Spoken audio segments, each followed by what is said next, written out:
Peace and power, family. Would like to welcome you to another episode of the Rebellious Rhymer Podcast. I am your host, Shane the Artist, and this is Black Conservatism without the buck dancing. Yo, check this out, man. Today we are going to be talking about the ICE riots, the ICE protests in LA. We're going to be talking about quite a few things, but primarily that. So, I'm the type that don't believe in wasting no time. Y'all gonna have to excuse me. Before we even get started, how y'all like my hat? Y'all like my hat? You know what I'm saying? Juneteenth, 1865. We just had Juneteenth, so happy belated Juneteenth to all my Black Americans out there. There's talk that Juneteenth is going to be, I guess, removed or not considered a federal holiday anymore. To which I say, good. Good. That's good news. Because as a Texan myself, Juneteenth is something that Black people celebrated for years and years and years, especially here in Texas. We never asked for it to be corporately, we never asked for it to be corporately co-opted by the Democratic Party. We never asked for it to be monetized. We never asked for the holiday to, we never asked for people who don't look like us, non-Black people, to capitalize off of Juneteenth, because that's not for you. You understand what I'm saying? So that's something that we've never asked for. We never asked for Walmart and Target to sell Juneteenth shirts. You understand what I'm saying? So good. If it's not a federal holiday anymore, then good. I'm glad for that. Then we'll go back to claiming our Juneteenth. You got too many non-Black Americans trying to co-opt it anyway, and that's including people of the diaspora, Africans, Caribbeans.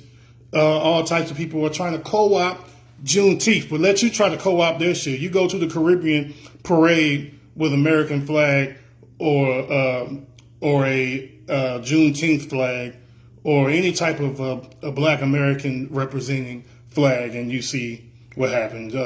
Somebody's going to say something to you, definitely. Somebody's going to say something to you, definitely, family. Yes, I know it's late at night or early in the morning, I should say, but we still gonna get the show on the road. How y'all like my t-shirt, family? It's Friday the 13th. Yes, I'm a slasher head. Yes, I'm a big fan of Jason and Friday the 13th. I know that has nothing to do with Juneteenth, but I'm rocking it anyway. Let me show y'all the back real quick. Family. Check it out. I don't know if y'all can see that or not, but yeah. That's the back of my elaborate Friday the 13th shirt. What's going on, peoples? My fam, what's going on? Let's go ahead and get into it, man. I don't want to waste no more time. Let's go ahead and get into it. Have y'all seen the interview with this cat named, I believe his name is Mexican OT? I don't know who's seen that interview or not.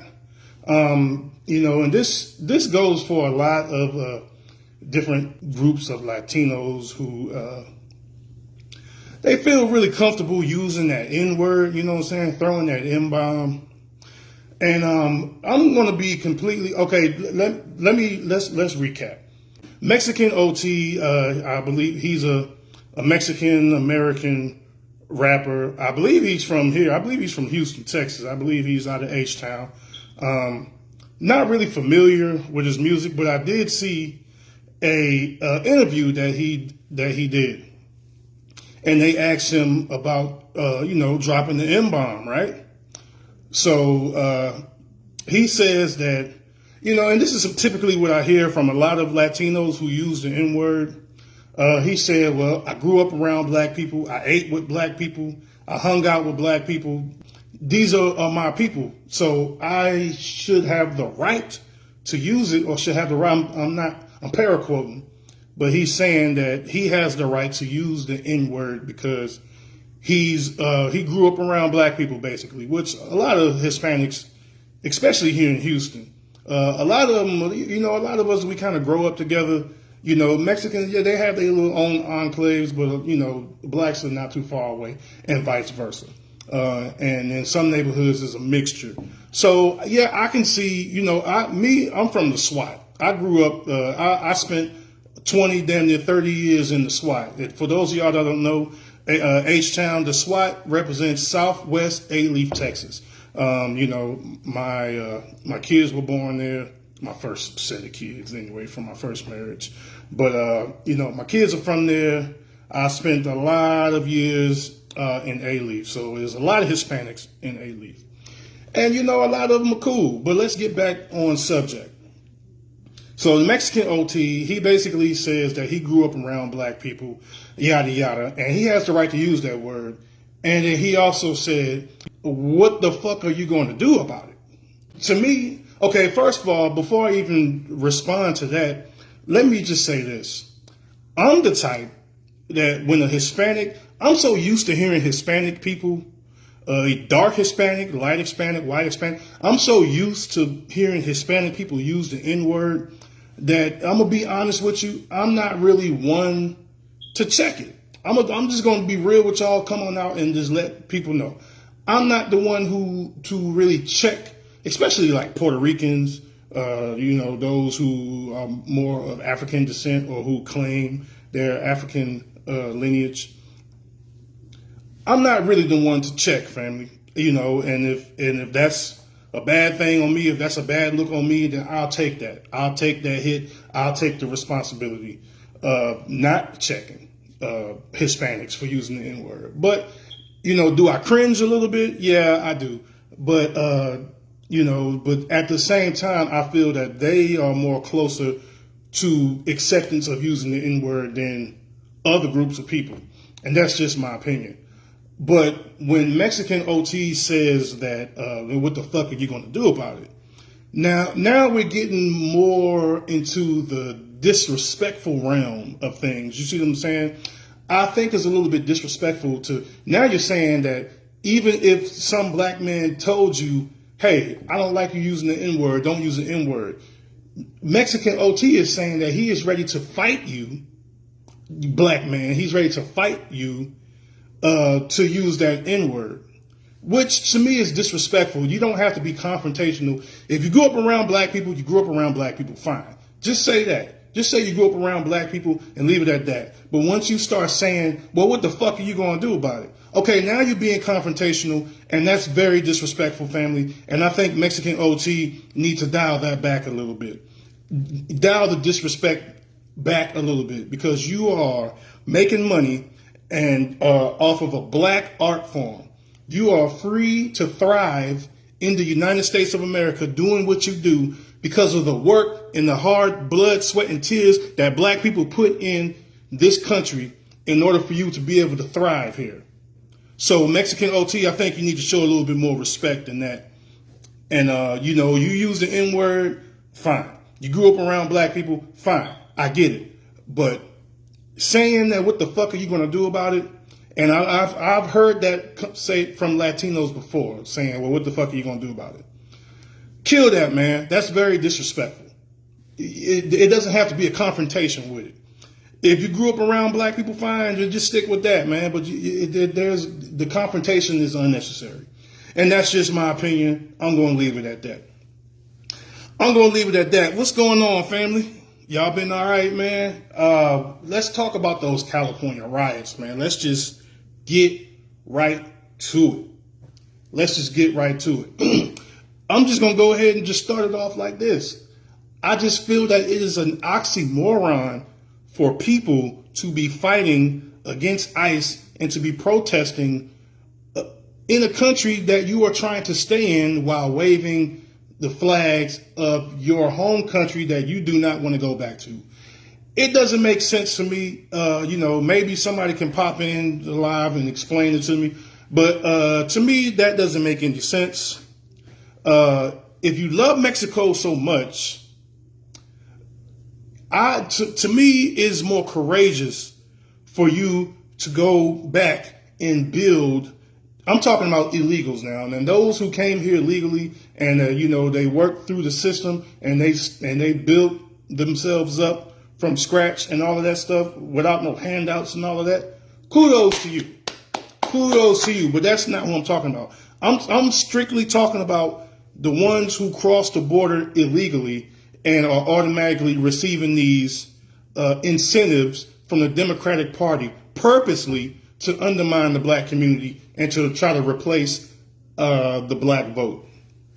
And that's what I think one of the reasons for this influx of illegal immigrants is about.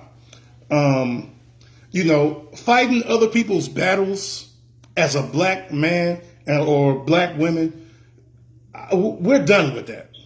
The majority of us are done with that. Now, you got some people out there, fighting with the Hispanics and, fighting with the Latinos. That's fine. You got a handful here, you got a few there, you got one person here, one person there. That's cool, but the majority of us are done fighting for other groups of people because that same energy is not reciprocated. It's not. We don't get that same energy when we dealing with a George Floyd situation. We don't get that same energy when we're dealing with a Trayvon Martin situation. We don't get that same energy when we're dealing with a Terrence Crutcher situation. We don't get that same energy.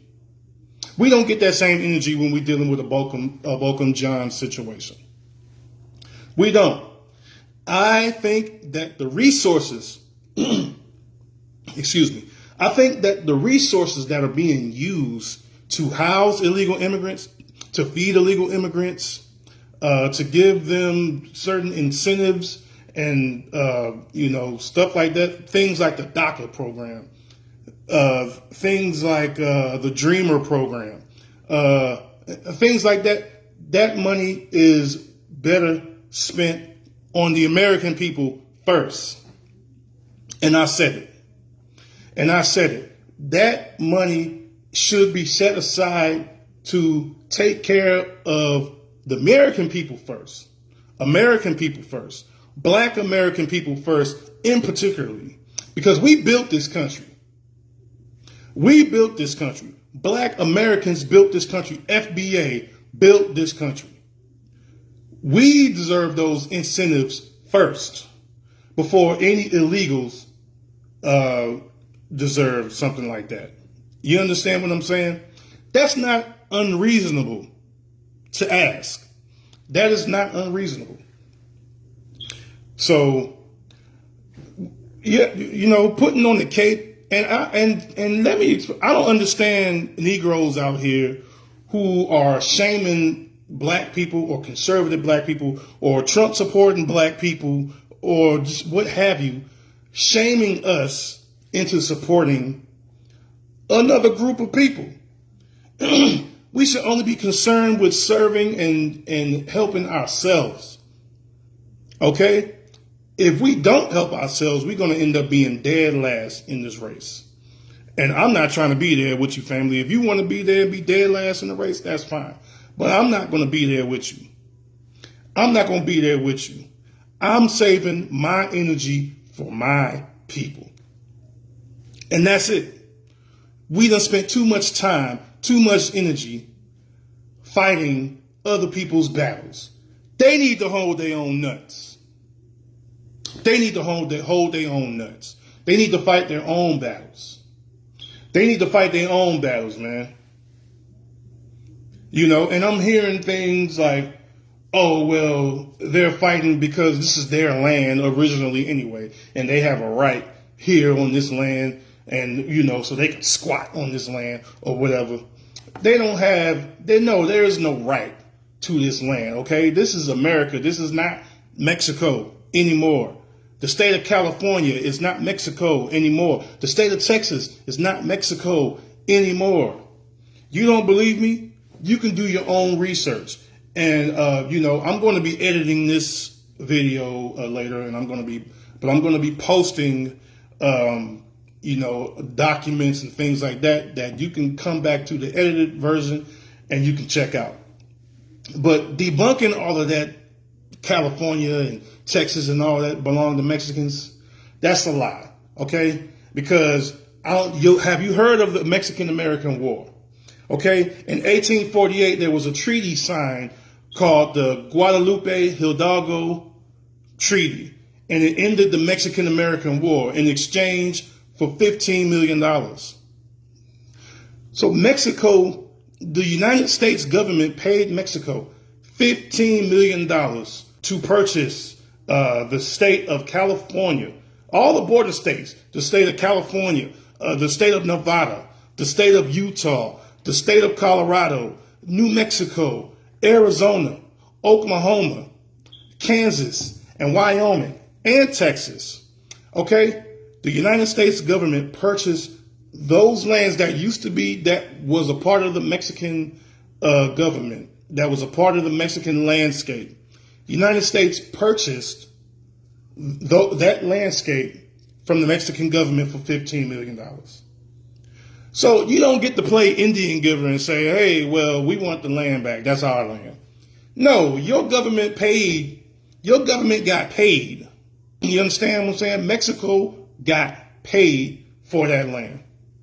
So no. So the fact that California belongs to Mexicans and Texas belongs to Mexicans and Wyoming and Colorado and New Mexico, that's false. That's false, family. That's false. The United States government paid for that land. So, dead that talk about it belonging to Mexico, because that's just not the case. That's just not the case. Let's talk about the Gadsden Purchase. Okay, the Gadsden, Gadsden, the Gadsden Purchase of 1854. The U.S. government paid an additional $10 million to the Mexican government for smaller portions of the land that would become a part of Arizona and New Mexico.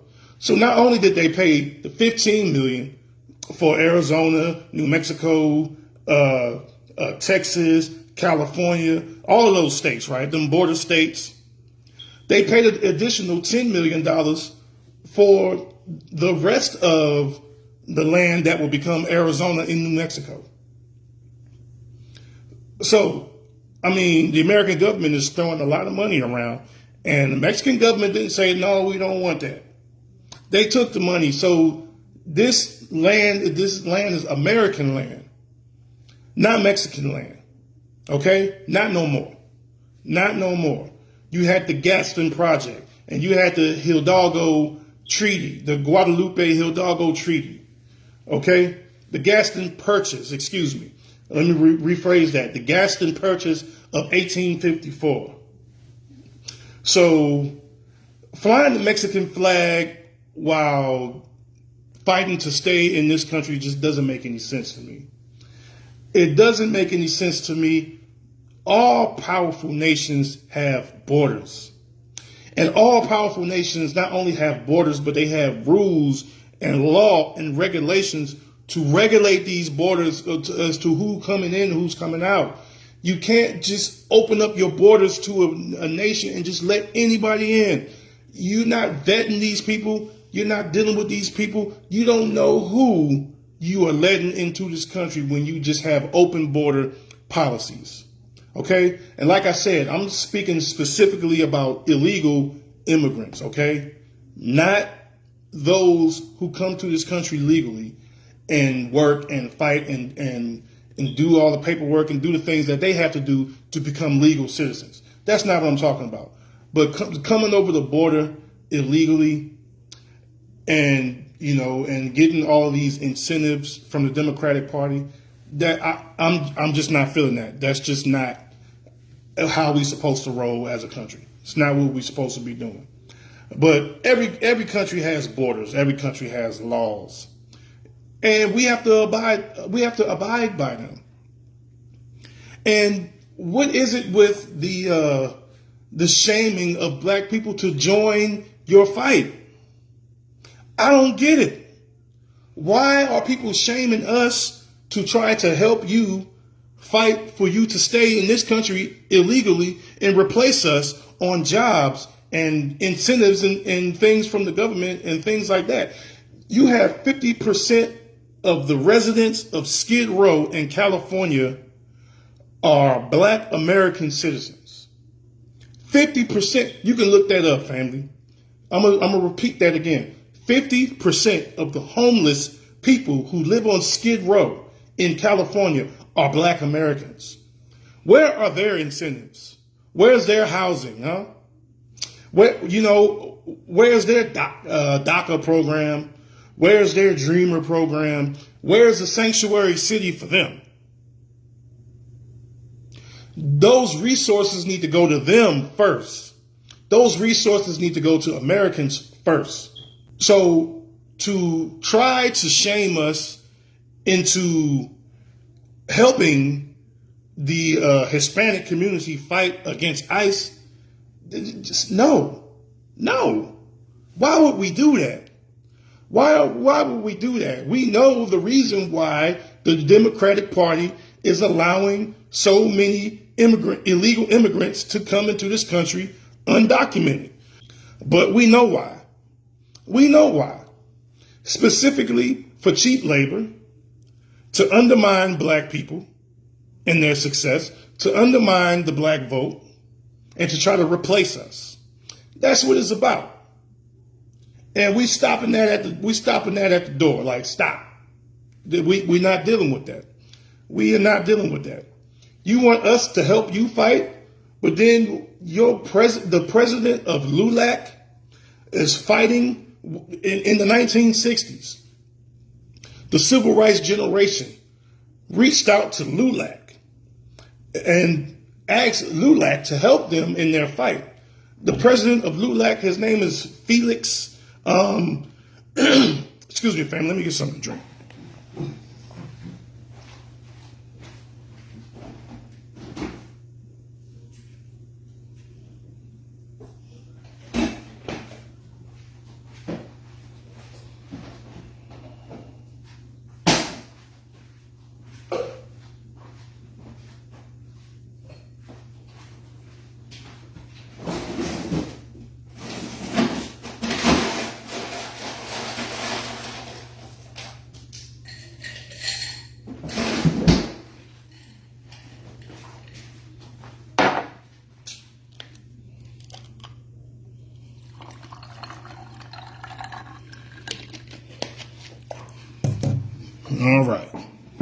All right, I'm back, family. No, this is not alcohol, okay? This is just Snapple.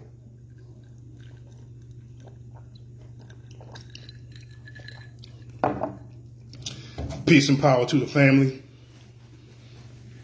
But yeah, like I was saying, the president of LULAC, and I'm paraquoting, but he said that the Black man's fight is not his fight.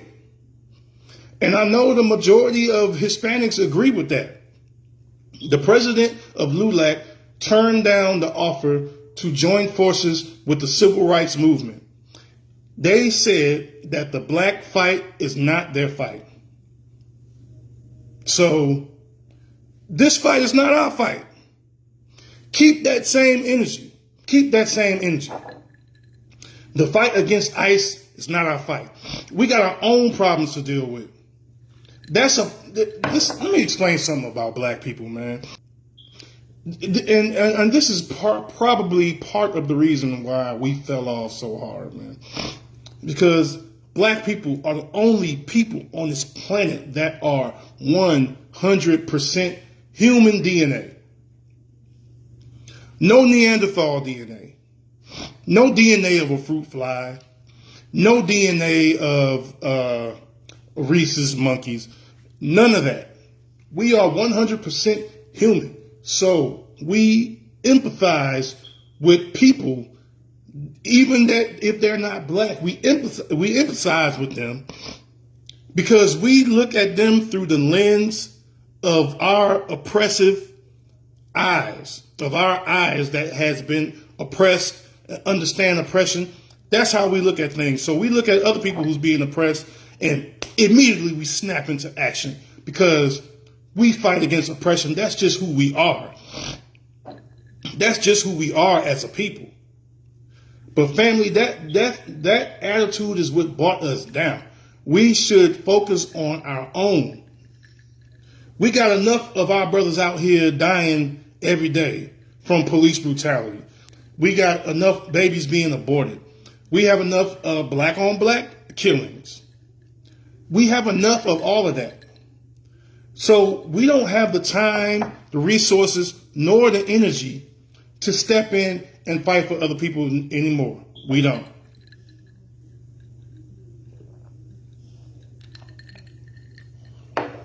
So yes, let the Hispanics fight their own battles, man. I don't understand why people are fighting against their own black brothers. People are fighting against their own black brothers to defend the Hispanic community. And I just don't get it. I just don't get it. Peace and power. My brother, Unified Black Caucus. What's going on, brother? Donald Lee Curtis. You keep on fighting that good fight out there in New York, brother. You keep on fighting that good fight out there in New York. Yeah. So yeah, LULAC turned down the civil rights generation to help them fight. So let's talk about some of the reasons why black people are sitting this one out. There's an officer in LA. She goes by the name of Shirley Burgos, okay? That's Shirley Burgos, Burgos. And she is a deputy with the LAPD. And, like I said, I'll be posting, during the edited version, I'll be posting the pictures and all of that. I'm just going live on my phone right now. So come back and check out the edited version, all right? Shirley Burgos, a LAPD deputy, she has some very colorful things to say about black people. And this is a Hispanic woman. One of the things that Shirley Burgos expressed to some of her colleagues is that black people, if you want to hurt black people, hit them in the liver. Punch them in the liver. That's what she said. She said black people have weak livers. Hit them in the liver and watch them drop. This is Shirley Burgos, a Hispanic officer, a LAPD officer, telling people to hit black people in the liver because black people have weak livers. We supposed to join with that? We supposed to team up with that? We supposed to have a black and brown coalition with that? This woman's telling her fellow officers to punch black people in the liver because our livers are weak? And you expect us to come out here and help you? She also said black people drink grape soda and eat watermelon in between basketball games, which is just, that's just the straight up silly stereotypes, something that I wouldn't even really take seriously. But then again, I should take it seriously because that is a woman who is a member of law enforcement. So somebody who thinks like that is very dangerous behind that badge.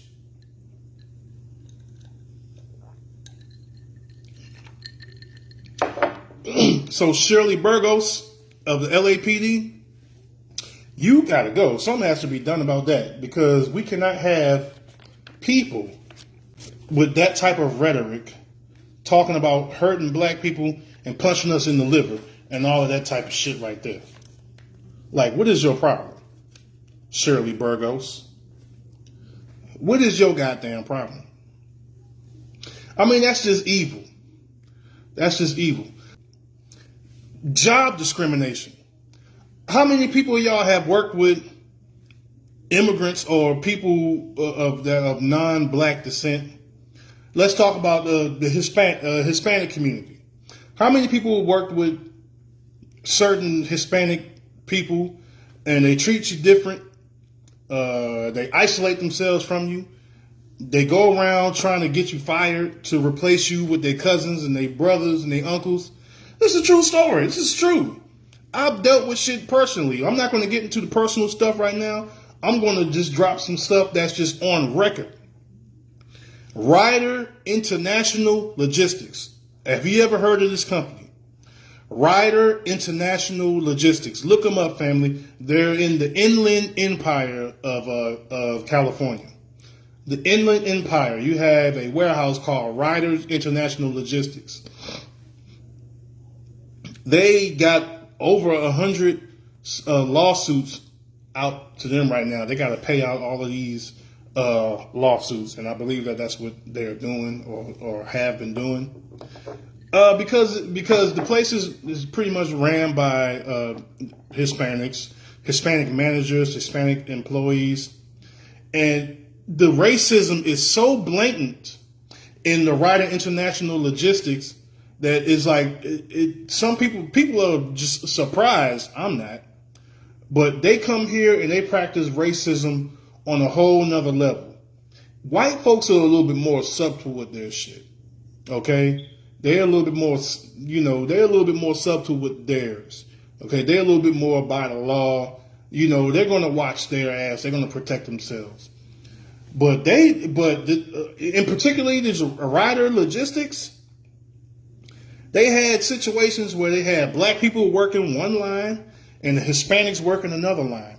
The line and I'm talking about assembly lines, right? The lines that the Hispanics would work would be easy lines. They work about 8 hours a day and they get to go home. They get regular lunch breaks. They get regular bathroom breaks. They work the easy line. You understand what I'm saying? And then there's another line that the black people work. Okay, so they had straight up segregation in this Ryder International Logistics. They had the black people working the line, and but they were working the heavy line, doing all the heavy work, and they would say things like, "Well, just do the work because you black and you tough, you can handle it." They would actually say shit like that, family. They said that type of stuff. So, this is the type of stuff that we have to deal with. And, I'm going to stop talking about it. And I'm going to let the video play. And I'm going to let them people I'm going to let the people who's complaining about this company speak for themselves. Check this out, family. So I went out to the Inland Empire to interview some of the black workers who had filed complaints, and they all said the same thing, which was that the abuse and discrimination came from Latino workers and supervisors. The harassment was really ugly. As soon as I started working for the warehouse, I felt unwelcome, like I wasn't wanted there. So Regina McCorkle was the first black worker to file a complaint with EEOC over her treatment at the Ryder Logistics warehouse. Usually people are nice to new employees, but workers ignored me. They stood in groups. They were pointing at me and laughing and talking loudly about me and other employees in Spanish. The workplace was so segregated. She told me that she was a temp worker, and like many of the workers there. And at the end of each shift, their names would be on a list to work the next day. Black workers were picked last or not at all, so they were sent home. I needed the work, but I couldn't get the hours when black employees kept being the last ones chosen. But I hung on. I worked really hard to move up. I thought the work environment was bad before, but it got way worse after I got picked to be a quality auditor. The attitude of the line workers shifted immediately, and they began to be openly hostile towards me. Like, they just seemed insulted that a black woman was checking their work. I heard the workers call me Negra Fea, the N-word in Spanish, and Aunt Jemima. They called me a pickaninny and referred to me as a black nanny and threatened me and other black workers with violence. This became so unbearable. And Regina complained to at least 6 Ryder and Kimco managers who were all Latinos about the slurs. The manager just told me to get back to work. and the staffing agency told me there was nothing they can do about it. One manager made me confront the woman leading the harassment and said it was just her culture, as if I should accept it. At some point, the warehouse employees were told to sign a no bullying policy, but that just seemed to make the harassment get worse. So eventually, after her complaints, she was fired, and the EEOC said she was retaliated against for the fact that she did complain. During that year, while this was going on, it hit me hard. My self-esteem took a hit. I felt inadequate. I felt so excited about the chance of a permanent position. On one level, I was told I was doing great, that I was going to be promoted. I felt that if I kept going and kept grinding, that I would be protected because I was an asset to the company. But that didn't happen. And that's when I was fired. And there's other stories. There's other stories that come out of Ryder Logistics. I'm going to be playing some audio of a lot of that stuff. But you have situations like, the Hispanics are separating themselves from the black people there. They're saying rude things to them in Spanish and racist things to them, calling them mayates and chango, which means monkey, waving bananas at them and shit, talking about, hey, chango, chango, waving bananas at the black employees. They are creating a hostile environment in a lot of these work sites for the black Americans. They are going to non-black managers and snitching and trying to get black Americans fired from their jobs. This is who you want us to work with. Y'all want us to come and help you. And this is how you treat us on the job site. I don't think so. What's that? My dog back there probably about to be snoring and shit.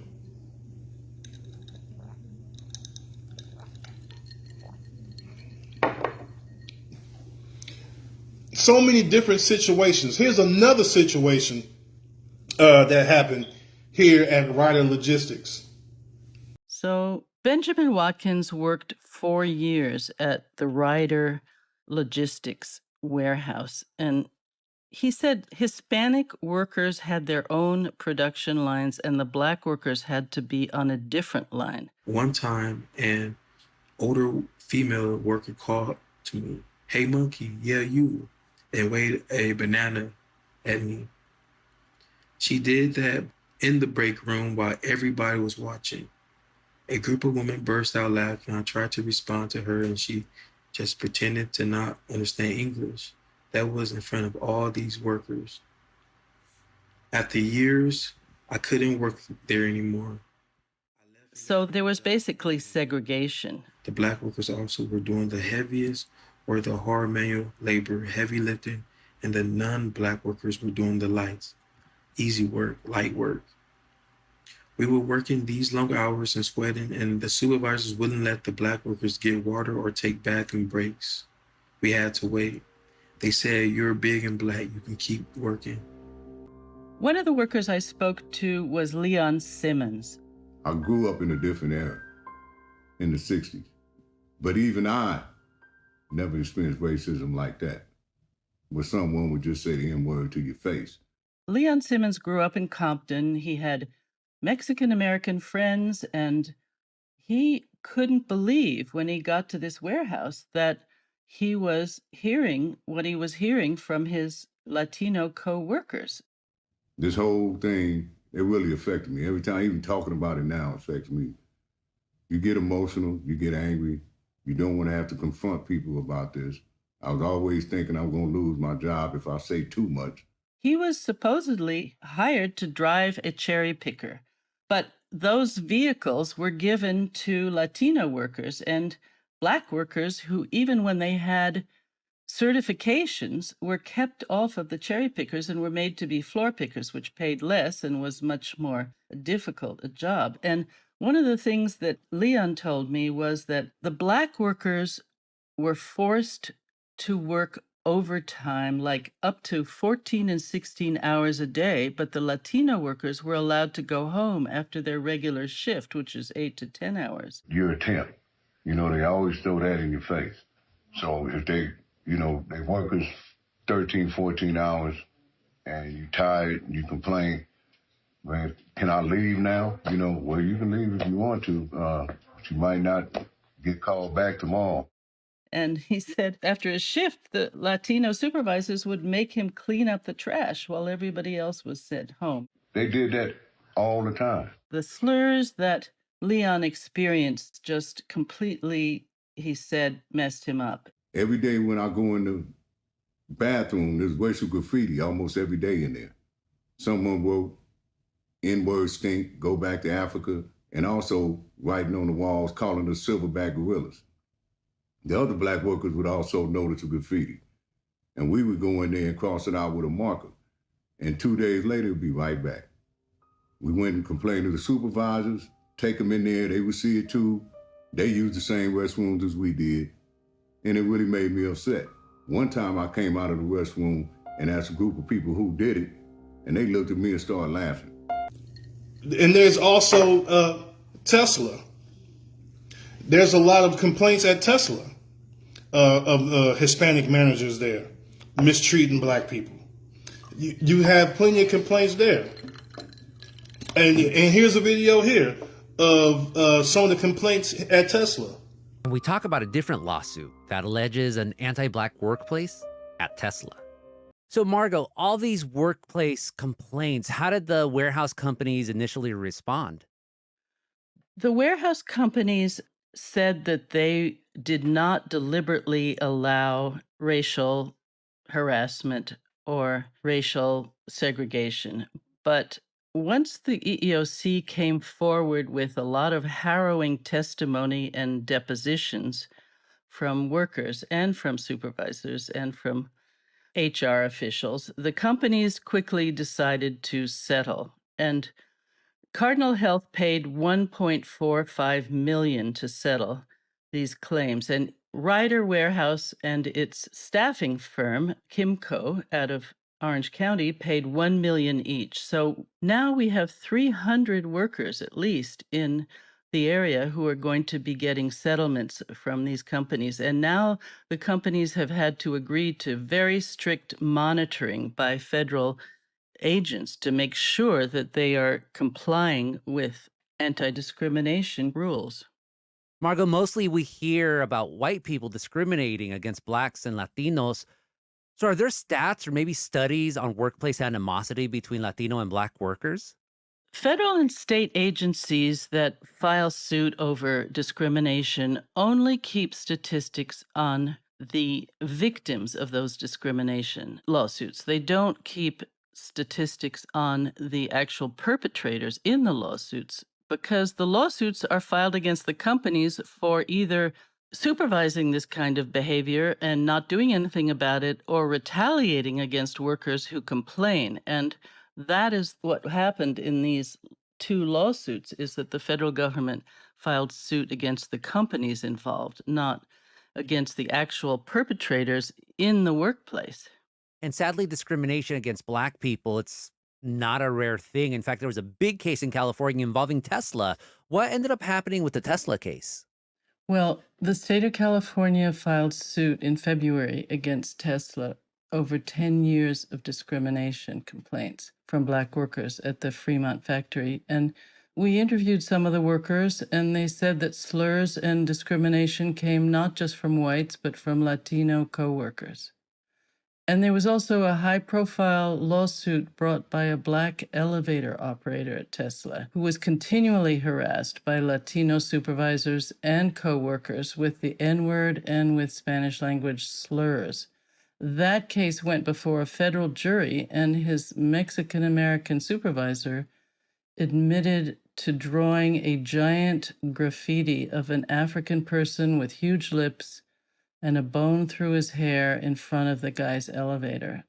And the federal jury agreed that Tesla had failed to investigate the racism and awarded the elevator operator $137 million, one of the biggest jury awards ever. And the amount was later reduced by the judge to $15 million, but that's still a huge award. There's a Chick-fil-A in Ammon, Ohio.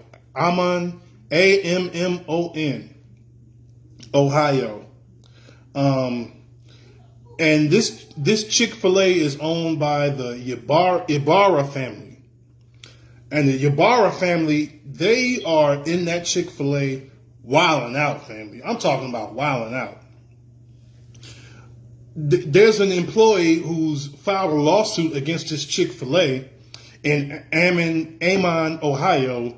He goes by the name of Thomas Wade, a brother who worked at this Chick-fil-A. But they created a hostile environment for this man. And they would say things to him like, "Shut up, ape, before I put you back in the cage." They call him all kind of apes and monkeys and saying things like, "Oh, well, of course he works at Chick-fil-A. Black people love fried chicken." You know, just saying little bullshit like that. Okay? And when the guy, Thomas Wade, would threaten to report them, you know what they say? "I don't give a damn if you report me. So what? My family owned this company." So pretty much they think because their family owned a company that they can treat people any way they want and say whatever the hell they want, don't have to follow any discrimination laws or nothing.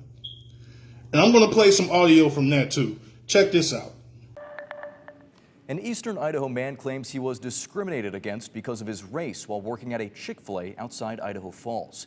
Thomas Wade, who is African American, is suing the franchise owner, saying coworkers and supervisors racially harassed him. Abby Davis is here to break down the lawsuit. Yeah, Jude, the lawsuit was filed in federal court in March. Court documents lay out claims that are very disturbing and often graphic. A Chick-fil-A in Ammon, just east of Idaho Falls, is at the center of a legal battle. It's where former employee Thomas Wade says he was harassed and discriminated against because of his race.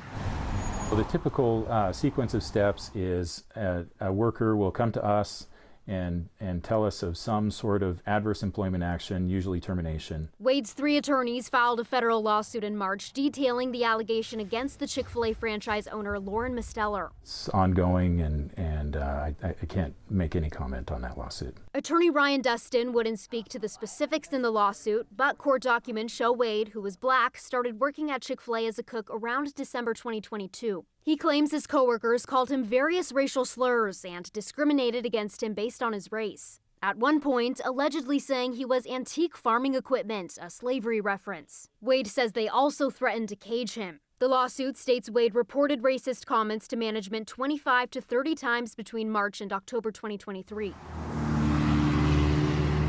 He says management ignored his concerns, passed over him for a promotion, and eventually fired him because of his race and because he reported the alleged discrimination. All 3 of us care deeply about people just being treated fairly. That's all this is about. Lauren Misteller told me this is the first time in the past 14 years that a current or former employee has sued them. The owner said in a statement, quote, "While we strongly dispute the profoundly disturbing claims that have been made, we take any allegation of misconduct seriously. We are committed to fully cooperating with the legal process and remain focused on fostering a safe, inclusive, and respectful environment for everyone on our team." Dustin says they filed charges of discrimination with the Idaho Human Rights Commission and the Equal Employment Opportunity Commission last spring. The Idaho Human Rights Commission found probable cause, paving the way for Wade to sue, Jude. And Abby, this was filed in March, so where do things stand right now? They're in the discovery phase, which means attorneys are gathering and exchanging information and evidence. So a long ways to go. All right, thank you. Ibarra family, man, they are horrible. They own this Chick-fil-A out there in Ammon, Ohio. You know, and as far as personal experience, you don't even want me to go there with the personal experience, bro. You don't want me to go there with the personal experience. I could tell you a story. When I was younger, I was in middle school. This was around 1991. In 1991, this is when I first learned about the word mayate. and what mayate means. I learned this word for the first time in 1991. Okay, so check this out. You know, I'm from DC, right? But I was living in Arlington, Virginia in 1991. I was in middle school. And there was this group of Hispanic kids. You know, we would go to these parties and stuff like that. And then when we leave, we would all be walking home. So it'd be like a big crowd of all of us kids walking home in this direction, that direction, this direction. Well, it was a group of Hispanics behind me, walking behind me. And these kids were in a gang. And this gang was called the Little Locos, okay? The Little Locos, L-I-L Locos. Now, I don't know if y'all from Arlington, Virginia back in 1991. If y'all remember the Little Locos, you know, put it in the comments and let me know. Speaking of comments, comment on this video, like and subscribe, and share this content, okay? Because I put this content out here for y'all. So like and subscribe, share this content. And don't forget to click the notification bell either.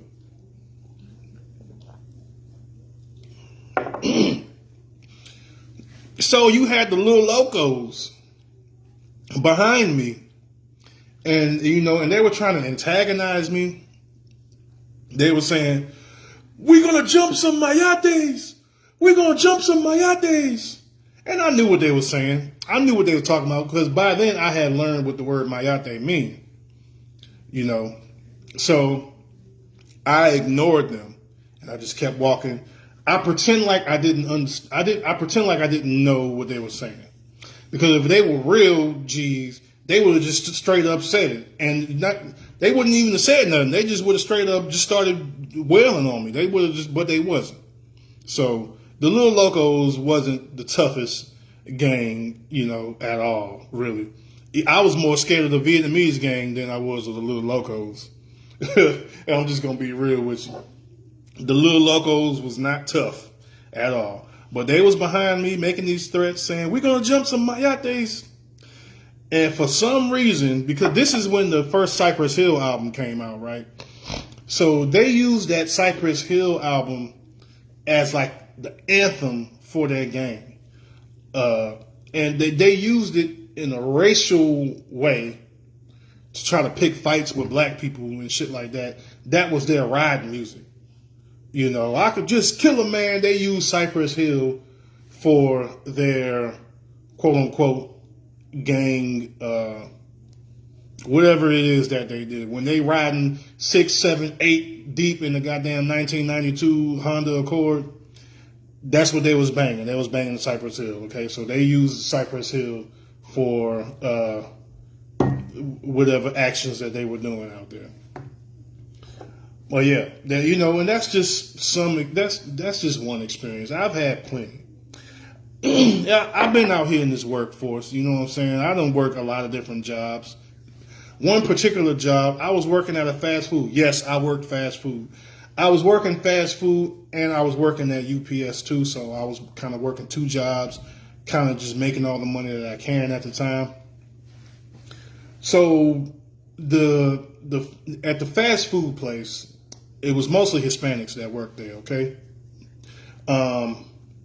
And man, talk about racist. These were some of the most racist Hispanic people that I've ever worked with. Man, they was just straight up call me Chongo right in my face. And those that don't know what Chongo means monkey. Okay, so they had Chongo. You know, and once I found out what Chongo mean, I'm like, okay. I countered that and said, okay, well, I called you a mojado.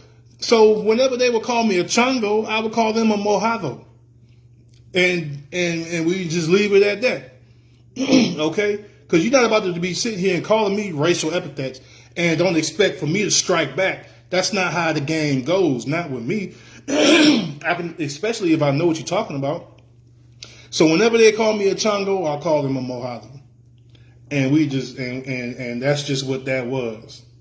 That's just what that was. But you know, yeah, they were very disrespectful, calling me names and stuff like that.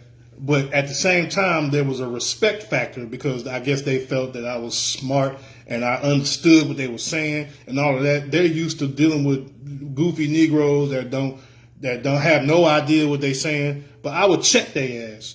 Every time they try to say some racist shit, I checked them. You know, but it didn't change. It didn't change them. One guy in particular, this motherfucker was so racist. He was even racist. I think he was from like Guatemala or something like that.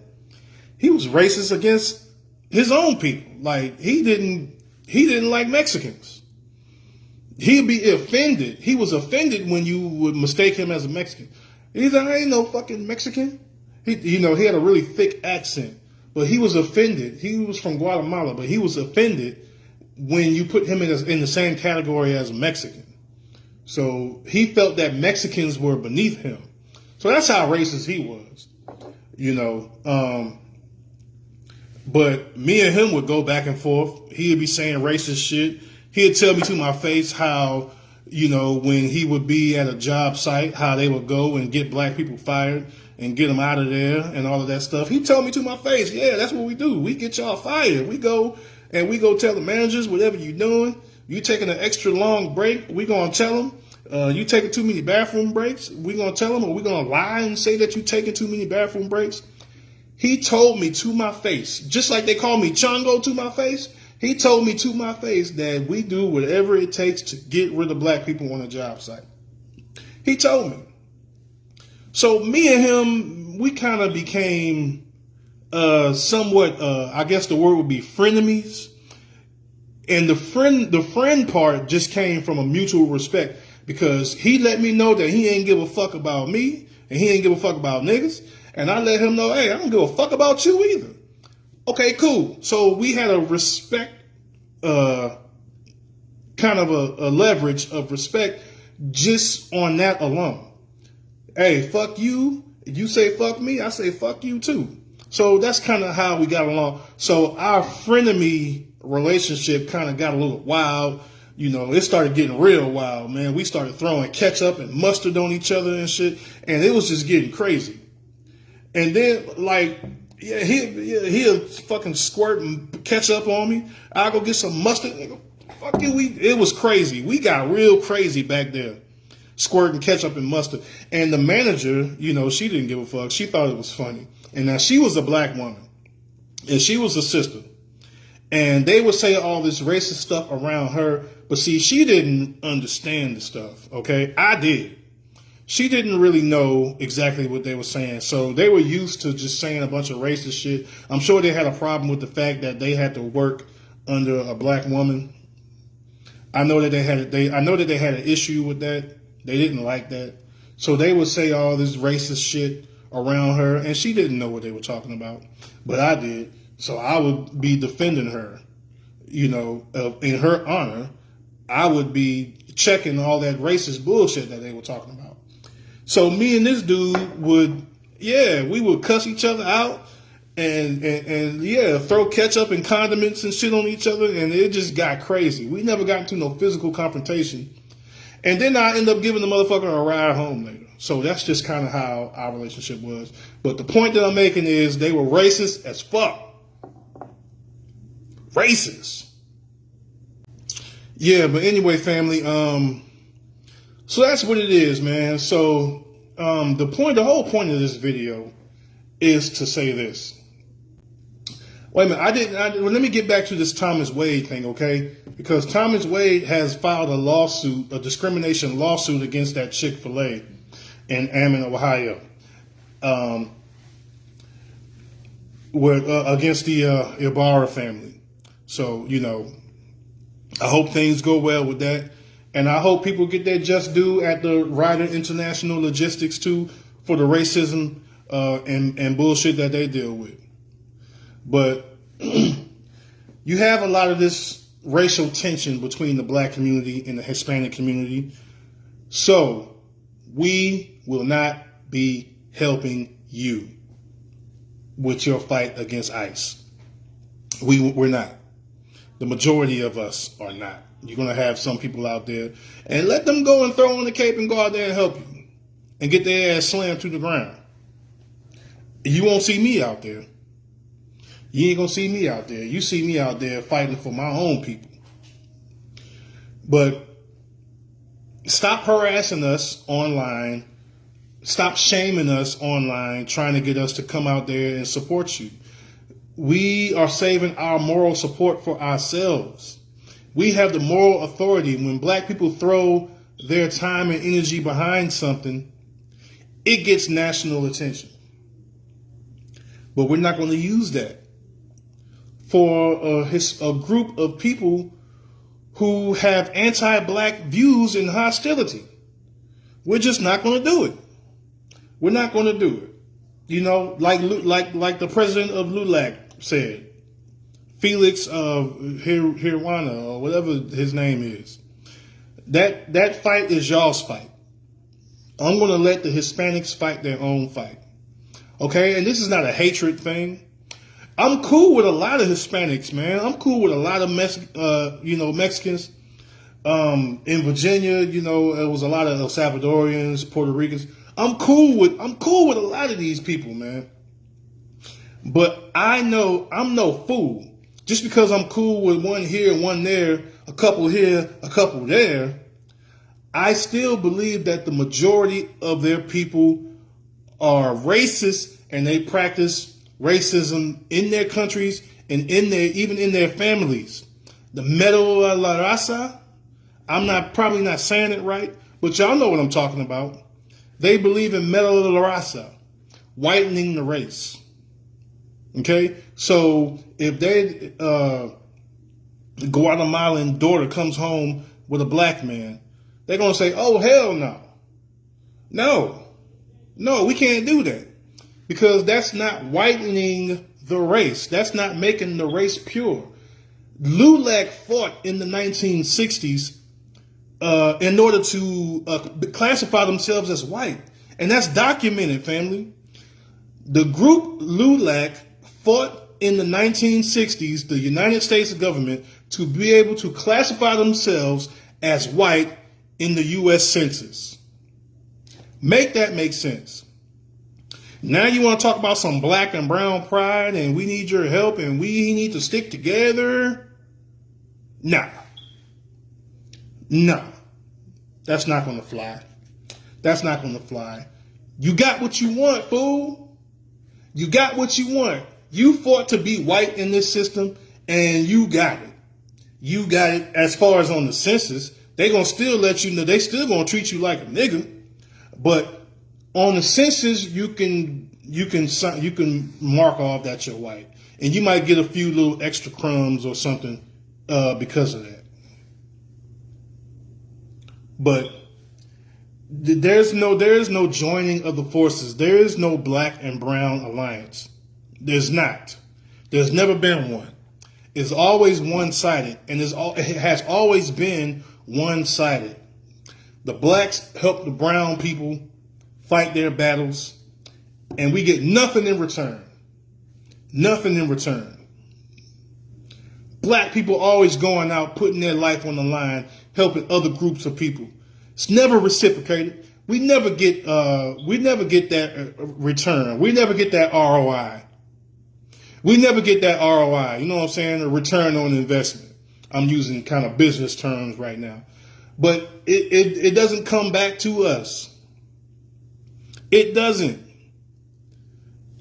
Immigrants go off and they form their own little enclaves. And they lock black people out of it. They lock us out of it. So why? And why would I go and want to help a group of people who don't want to help me? Who despise me, actually, who don't give a damn about me? So no. Okay? There is no black and brown alliance. We're not about to do that. All right? Fight your own battles. This is your fight against ICE. Do what you got to do. I think it's an oxymoron for you to be waving the Mexican flag in the United States of America, and yet you don't want to go back to Mexico and build it up. It's an oxymoron. It doesn't make sense. But hey, I honestly, I don't feel that your fight is there's no real purpose to it. I mean, we have legitimate, when black people are out there tearing shit up, we have legitimate reasons. You done killed one of us. You done killed one of our people.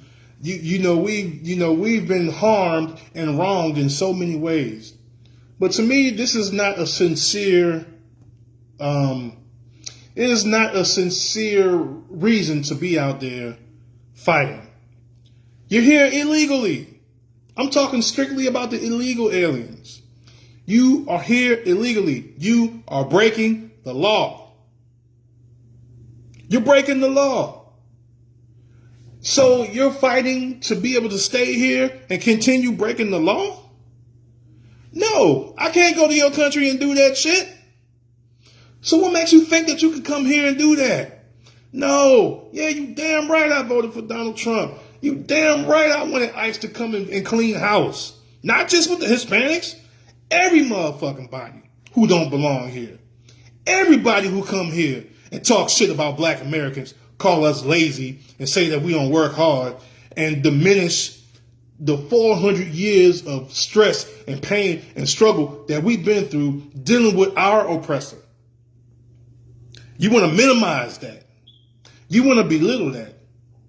And to be honest, you might even be a little bit jealous of that because we survived that shit. And we still here and we're thriving and we are still the richest group of black people on this planet. We are FBA, Black Americans. We are still the most influential group in the world. You can't go nowhere in this world without seeing some black influence. And when I say black influence, I mean FBA, Black American. That's what I mean. So that's where I can understand some of the resentment. I can understand some of the jealousy. I can understand the desire to want to replace us, but you can't do it because we too goddamn strong. And we are consolidating our power for our own self and our own people. Get what I'm saying? So I'm going to go ahead and wrap this up. I appreciate the people stopping by. If you have any questions, comments, drop it down in the comments section. Don't forget to like and subscribe to my channel, the Rebellious Rhymer channel. And once again, it's been real. I'm your host, Shane the Artist. And peace and power, family. And remember, the revolution starts with you.